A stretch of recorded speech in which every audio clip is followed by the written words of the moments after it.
許大狀，你見點啊？都冇乜大礙嘅。可唔可以話俾我哋知發生咩事啊？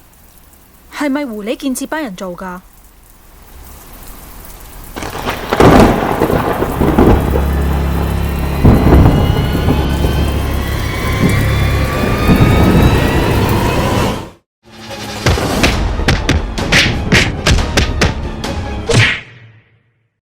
仲想見到佢哋嘅話，就唔好接呢單 case。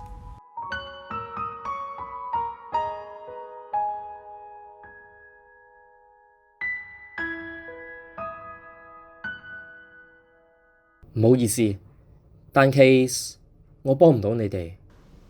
咁阿輝點算啊？我個仔今年得5歲咋。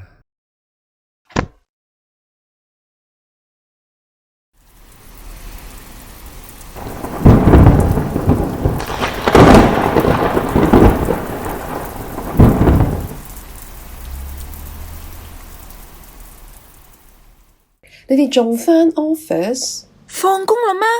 天文台話1個鐘之後掛8號。咦？阿 Sam、樂少乜你哋喺度？高老闆，搵唔搵到人代阿許大狀啊？仲未有人肯接手，俾啲時間啦，有心人一定會出現嘅。我想睇多陣 case file 先走。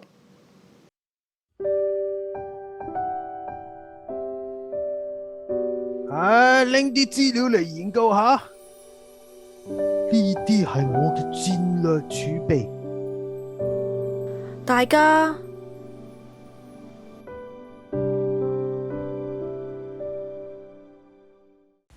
一齊上得嚟就一齊走落去。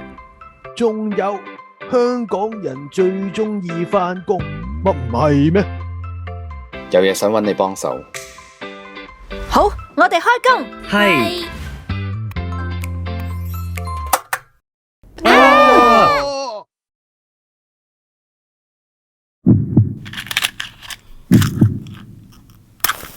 大家有冇事？老闆，嚇死照計工傷㗎。我驚大家見唔到我喺度啊嘛，打個風啫，又會搞到停電都有啊！你唔記得啦？以前打風嗰陣，點止停電啊？間屋仲會係咁響度搖，嚇到我呢。可能係因為啲建築同防風做得好咗啩。依家啲人見到掛8號波都唔係即刻返屋企嘅，而係去 book K 房唱 K， 仲要去海邊睇浪喎。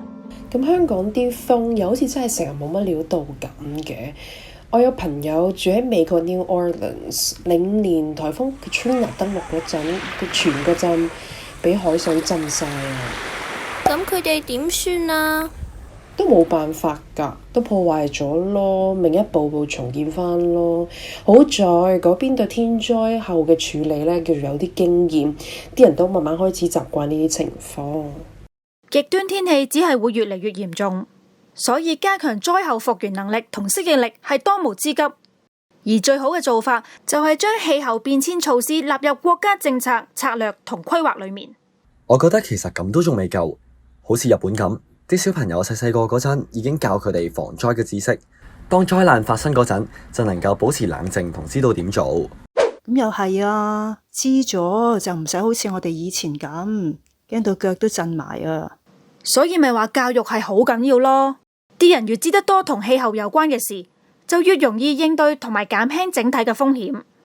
不過咁，對發展中嘅國家嚟講，佢哋要處理基本民生問題都已經好頭痕，仲要有能力同資源去做防災同教育啦，係咪有啲強人所難啊？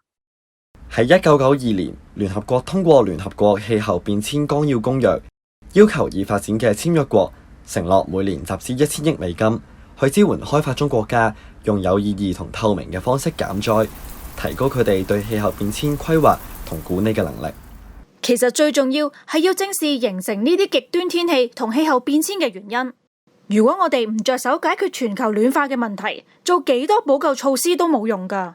到時冰川繼續喺度融，水位就不斷係咁升，咁樣落去嘅話，香港就陸沉。你嚇鬼咩？